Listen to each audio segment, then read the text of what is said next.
Hi everyone, it's Kate from the Inside Out for Kids team. I just felt like I wanted to jump on and blog today about the things that we've experienced in our state this week. And I know that there are no words that can describe the sense of loss and the shock that people are feeling around the state, and especially those in the Devonport community and the Hillcrest Primary School community.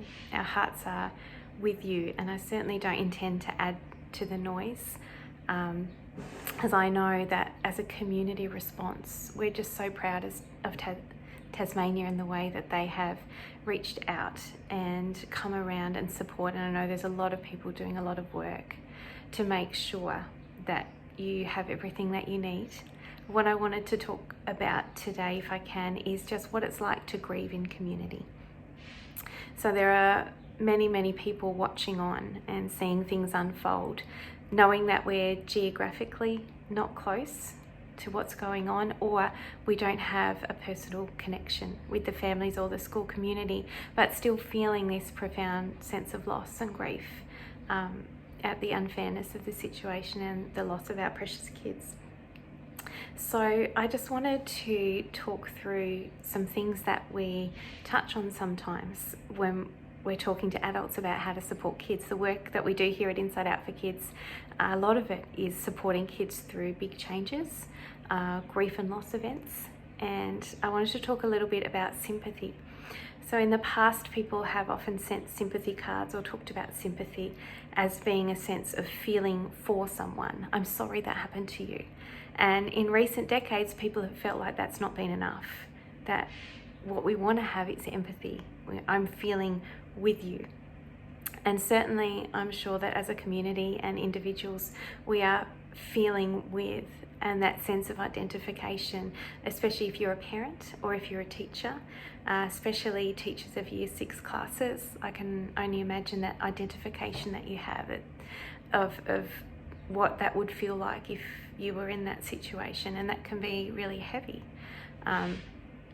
And so I wanted to introduce this other concept which we call compassion, and it's not a new word, and I'm sure you've heard it before, but the difference with compassion is that we feel with, we have that sense of empathy, but it comes with this intention to do whatever we can to ease the suffering of others. It gets turned into action, and already so many people in our community have done that through giving financially or expressing some really beautiful words or remembrance acts like floral tributes or candles.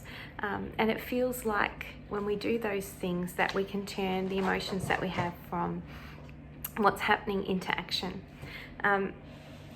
So I guess I just want to talk about what do we do now when we have these big emotions and this big sense of loss as a community. What can we do with that? Because we may not be geographically close, or we may not have personal connection to the people who are grieving. But what I love about grief is the beauty of what it means. And you might have heard it said before, we grieve because we love.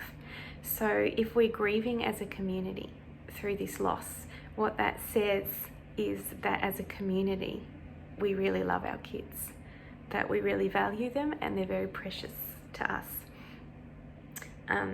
And in honour, I guess, of those facing this loss and having to walk out the next few days and weeks and months and years with the loss that they've had, what can we do with our sense of compassion to ease their suffering? And because we're not close, we may not be able to do anything practically for them. But what we can do is to turn that intention towards the kids that we do have in our circles of influence, in our school community, and in our families. You know, Maggie Dent calls them micro connections. So those few seconds that you can share with a child in your world that really lets them know that someone has seen them and that they're valued. And it's little things like making contact with babies in shopping trolleys, and seeing someone who's 5 years old at the playground try something that's new and brave and scary, and that they make eye contact with you and know that you saw the great thing that they just did. It might be listening really intently to a 10-year-old explain the plot of a computer game. And so as a community, just valuing those moments where someone shows you their lost tooth, or someone learns to tie their shoelaces or ride a bike without training wheels, all of those moments for kids, they love those moments to be witnessed by a safe adult who makes eye contact and smiles and shows the value of that moment to them. And I feel like that's something that we can all do. And as a community, knowing how much we love our kids and want them to be well and to be happy and to be safe and to go forward with their life, that's something that we can do with the sadness that we feel right now, is to turn our attention to the ones in our immediate circles and do the very best that we can for them. So peace be with you and your family and your school community as we go forward into Christmas and walk out the next patch of time as a state.